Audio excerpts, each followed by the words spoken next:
With 2021 officially here now, a lot of us around the Mountain State look to get fit and eat right. But how do our usual New Year's resolutions adapt to the age of COVID-19? Scott Sincoff is here with more. A new year for a lot of us means a new you, as improving your fitness and health takes the forefront as some of the most popular New Year's resolutions in 2021, especially as we go deeper into the age of COVID-19. Gym membership, they call it the peak season in January. Everybody kind of starts new. They start classes, they start, workout routines. So that's the biggest thing you see. On top of in-person fitness, lots of people will flock to video or Zoom workout classes and personal training, as well as workout apps on their mobile devices to promote personal social distancing or at-home workouts.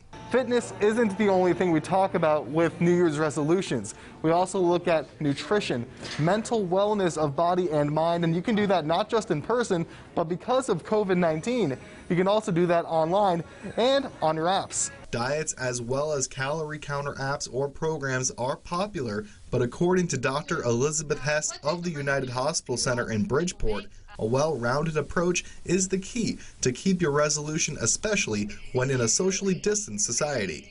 What steps are you going to take to feel well? And yes, losing weight may contribute to that, but also, regular activity, mindfulness practices, and good sleep. Hess says it's not just a number on a scale, but a lifestyle change that's not one size fits all that'll positively benefit the mind and body. It's really different how everything has changed, but in a way it's made all of us fitness professionals better because we've had to look at new ways that we can connect with our members. And that connection, whether being in person at the gym, eating the right foods, or taking some self-care, can help us start 2021 on the right foot. Reporting in Bridgeport for 12 News, I'm Scott Sincoff. We are looking at some great weather for some holiday shopping, but what's better for holiday shopping, not just for yourself, but for us? Now, agriculture across north central West Virginia is blooming as we approach the end of the summer harvest. But how does one of the freshest crops in the field measure up with Mother Nature? Scott Sincoff explains. As the summer lingers in the Mountain State, growers typically produce hay as well as soybeans and corn. But one cash crop, though, is on the rise, and it doesn't come without its own controversy. Cannabis is really the general plant.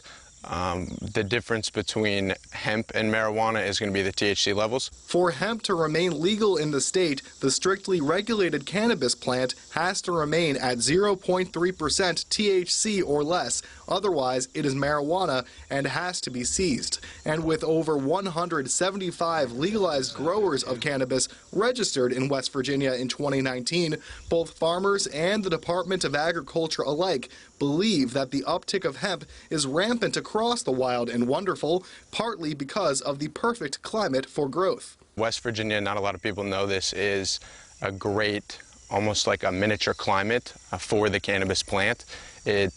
We have the right combination of elevation, soil, humidity, and just the perfect amount of rain. Because of the above average rainfall we've seen across the Mountain State over the past 18 months, the cannabis plants are growing high and still have a ways to go. For cannabis to stay as hemp, ARCO says the plant has to remain in a light stress environment to stay under its THC threshold, as is the case with over 2,500 acres of it across the Mountain State. When we started, we were about around the 40th to get our license, and it's kind of new in West Virginia, and the CBD is kind of hitting like the high rise now. Hemp is known for its health benefits as CBD oil and eases the pain of consumers who use the product. And through that and all the other innovations throughout the hemp industry, the buds will keep growing the family business. Reporting in Harrison County, I'm Scott Sincoff, 12 News. Now, we've already seen our fair share of frosty conditions so far this year, with an active hurricane season in the tropics as well. Now, what does that have to do with our winter, and does this live up to the hype for cold and snowy winter weather in the wild and wonderful? Here's the Storm Tracker 12 Winter Weather Outlook.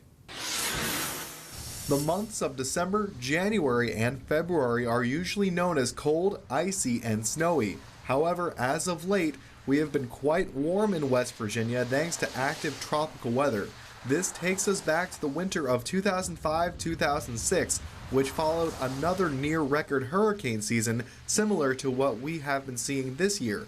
That winter saw a weak La Nina, which provided slightly warmer and wetter than average conditions in West Virginia, as well as average snowfall due to some dips in the jet stream. That trend has continued with warmer and wetter conditions in the cards over the next several months into 2021. So that results in the wintertime a lot of situations to where you see a lot less snow than we're typically used to seeing over the last several decades.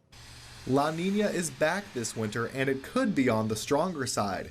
A powerful moisture feed will likely bring average to wetter than average conditions across north central West Virginia.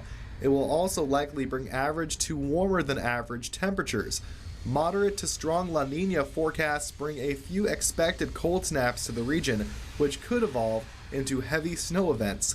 Average snowfall is expected for this year because of the La Nina, which would be more than what we saw just last year. A milder and wetter winter, though, is also expected throughout the Mountain State. And if you want to keep tabs on winter weather alerts right here in north central West Virginia and across the Ohio Valley and Appalachia, there are a few ways you can do it. You can go right to our website, WBOY.com, and check out the weather alerts on the front page as well as on the weather page, WBOY.com/weather. You can also check out the latest on our Storm Tracker 12 Facebook and Twitter pages. And as always, you can go to the free Storm Tracker 12 app on your Android or Apple devices.